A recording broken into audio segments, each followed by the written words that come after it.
মাঝে মাঝেই বিদ্যুতের ঝলকানিতে পুরো গ্রামটা এক মুহূর্তের জন্য সাদা হয়ে উঠছে, তারপর আবার গভীর অন্ধকারে ডুবে যাচ্ছে। গ্রামের পুরনো চায়ের দোকানের পাশেই ছিল একটা ছোট মাটির ঘর। সেই ঘরের সামনে চওড়া মাটির বারান্দা, উপরে টিন আর খড়ের ছাউনি। বৃষ্টি এলে গ্রামের লোকেরা সেখানে বসে গল্প আড্ডা দিত। সেদিন রাতেও সেখানে বসেছিল রতন, তপন, গোপাল, নিতাই, শম্ভু আর আরও কয়েকজন যুবক। সবার হাতে গরম চায়ের ভাঁড়, চারদিকে ভিজে মাটির গন্ধ। দূরে কোথাও ব্যাঙ ডাকছে। ঠিক তখনই বৃষ্টির মধ্যে দিয়ে ধীরে ধীরে হেঁটে এলেন নরেন খুড়ো। মাথায় পুরনো কালো ছাতা, মুখে সময়ের ছাপ। বারান্দায় উঠেই তিনি ছাতাটা একপাশে রেখে বসলেন। কিছুক্ষণ কেউ কোনো কথা বলল না। হঠাৎ আকাশ কাঁপিয়ে একটা বজ্রপাত হলো। বারান্দার সবাই একবার চমকে উঠল। রতন ধীরে ধীরে নরেন খুড়োর দিকে তাকিয়ে বলল, খুড়ো, আজকের রাতটা কেমন যেন অদ্ভুত লাগছে। জানি না কেন, কিন্তু মনে হচ্ছে এই অন্ধকারের ভেতরে যেন কিছু একটা লুকিয়ে আছে। ছোটবেলা থেকে শুনে আসছি বর্ষার কিছু কিছু রাত নাকি সাধারণ রাতের মতো হয় না। আজ সেই রকমই একটা রাত মনে হচ্ছে। আপনি তো আমাদের গ্রামের সবচেয়ে পুরনো মানুষ, কত কিছু দেখেছেন, কত কিছু জানেন। আজ আমাদের এমন একটা ঘটনা শোনান না, যেটা সত্যি, এমন একটা ঘটনা যেটা মনে করলে এখনো আপনার বুকের ভেতর কাঁপন ধরে যায়। নরেন খুড়ো চুপ করে রইলেন। তিনি অনেকক্ষণ বৃষ্টির দিকে তাকিয়ে থাকলেন। মনে হচ্ছিল তিনি যেন বহু বছর আগের কোনো স্মৃতি খুঁজে বের করার চেষ্টা করছেন। তারপর ধীরে ধীরে বললেন, তোরা আজ যে গল্প শুনতে চাইছিস সেটা কোনো গল্প নয়, সেটা একটা অভিশপ্ত রাতের কথা। একটা এমন রাত যেটার কথা মনে পড়লে আজও আমার শরীর ঠান্ডা হয়ে যায়। অনেক বছর আমি এই ঘটনাটা কাউকে বলতে চাইনি, কারণ আমি নিজেই অনেকদিন বিশ্বাস করতে পারিনি যে সেদিন যা দেখেছিলাম সেটা সত্যি ছিল। আমি ভেবেছিলাম হয়তো চোখের ভুল, হয়তো ভয়ের কারণে ভুল কিছু দেখেছিলাম, কিন্তু পরে বুঝেছি না, ওটা ভুল ছিল না, ওটা সত্যি ছিল। আর সেই সত্যিটা এত ভয়ঙ্কর ছিল যে তার পরের কয়েক বছর আমি রাতে একা ঘর থেকে বেরোতেও সাহস পাইনি। বাইরে বাতাসের ঝাপটা এলো। টিনের ছাউনিতে বৃষ্টির শব্দ আরও জোরে হতে লাগল। তপন একটু সামনে ঝুঁকে বসল। তার চোখে কৌতূহল। সে বলল, খুড়ো, আপনি এমনভাবে বলছেন যে আমাদের গায়ে কাঁটা দিচ্ছে। কি দেখেছিলেন আপনি? কোথায় ঘটেছিল ঘটনাটা? আমাদের গ্রামের আশেপাশেই? হ্যাঁ, আমাদের এই গ্রামের দক্ষিণ দিকে যে পুরনো বাঁশবাগান আছে, তোরা তো সবাই চেনিস। এখন অনেকটাই ছোট হয়ে গেছে, কিন্তু আজ থেকে 50 বছর আগে ওটা ছিল অনেক বড়। দিনের বেলাতেও মানুষ একা সেখানে যেতে চাইতো না, কারণ সেই বাঁশবাগান নিয়ে অনেক রকম কথা প্রচলিত ছিল। কেউ বলতো সেখানে রাত হলে কান্নার শব্দ শোনা যায়, কেউ বলতো বাঁশের মাথায় আগুনের মতো আলো জ্বলে ওঠে, আবার কেউ কেউ বলতো গভীর রাতে সেখানে একজনকে দাঁড়িয়ে থাকতে দেখা যায়। একজন মানুষ, কিন্তু ঠিক মানুষ নয়। খুড়ো, এসব কথা তো আমরা ছোটবেলায়ও শুনেছি, কিন্তু কেউ কখনো বলেনি আসলে কি ছিল সেখানে। সবাই শুধু ভয় দেখাতো। আপনার কি সত্যি ওর মুখোমুখি হতে হয়েছিল? নরেন খুড়ো ধীরে ধীরে মাথা নাড়লেন। তার চোখের দৃষ্টি তখন অনেক দূরে, যেন তিনি আর এই বারান্দায় নেই, ফিরে গেছেন বহু বছর আগের সেই ভয়ঙ্কর রাতে। আকাশ ফাটিয়ে প্রচণ্ড বজ্রপাত হল। বিদ্যুতের আলো এক মুহূর্তের জন্য পুরো রাস্তা আলোকিত করে দিল। আর সেই আলোতে বারান্দায় বসে থাকা সবাই দেখতে পেল রাস্তার ওপারে বৃষ্টির মধ্যে যেন একটা কালো অবয়ব দাঁড়িয়ে আছে।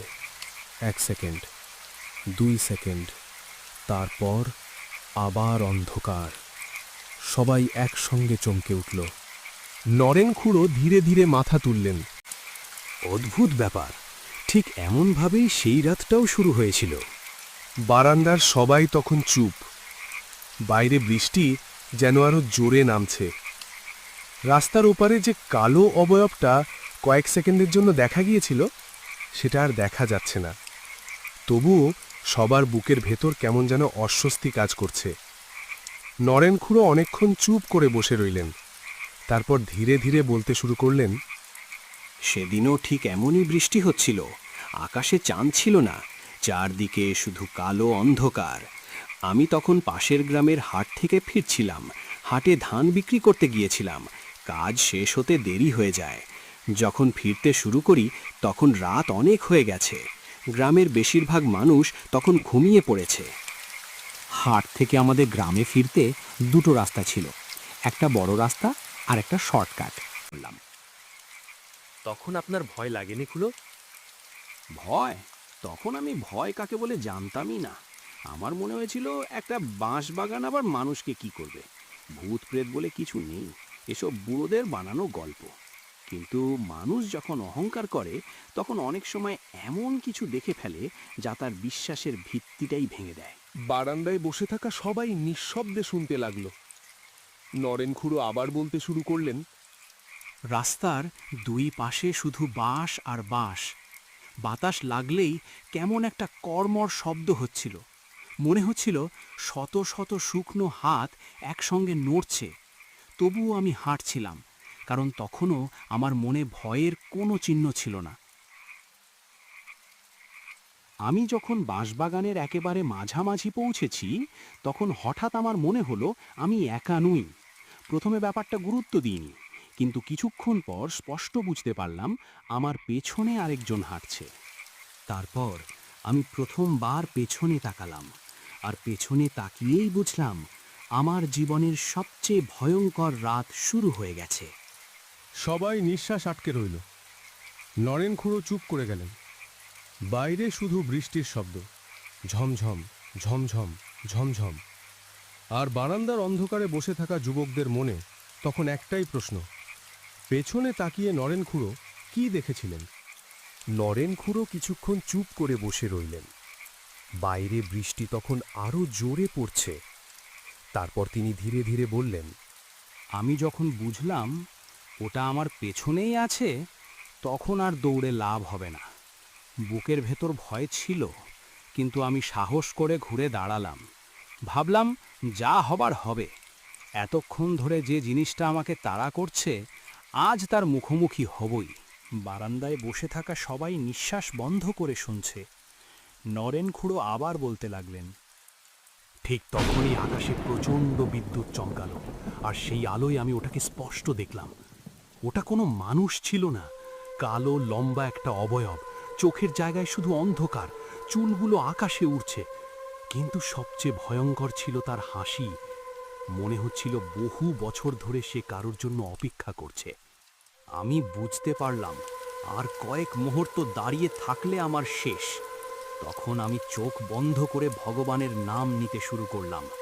আর ঠিক সেই মুহূর্তে এমন একটা বজ্রপাত হলো যে পুরো বাঁশ বাগান কেঁপে উঠল। আমি শুধু একটা ভয়ঙ্কর চিৎকার শুনেছিলাম, তারপর আর কিছু মনে নেই। পরদিন সকালে গ্রামের লোকেরা আমাকে বাঁশবাগানের বাইরে অচেতন অবস্থায় খুঁজে পায়। আমি টানা 3 দিন জ্বরে পড়েছিলাম। পরে গ্রামের এক বৃদ্ধ আমাকে বলেছিলেন বহু বছর আগে ওই জায়গায় এক তান্ত্রিক মারা গিয়েছিল। তারপর থেকেই বর্ষার রাতে ওই অবয়ব ঘুরে বেড়ায়। তোরা বিশ্বাস কর বা না কর, আমি আজও এই বাঁশবাগানের রাস্তা দিয়ে যাই না, কারণ কিছু কিছু জিনিসকে দূর থেকে ভয় পাওয়াই ভালো, তাদের কাছে গিয়ে সত্যিটা জানতে নেই।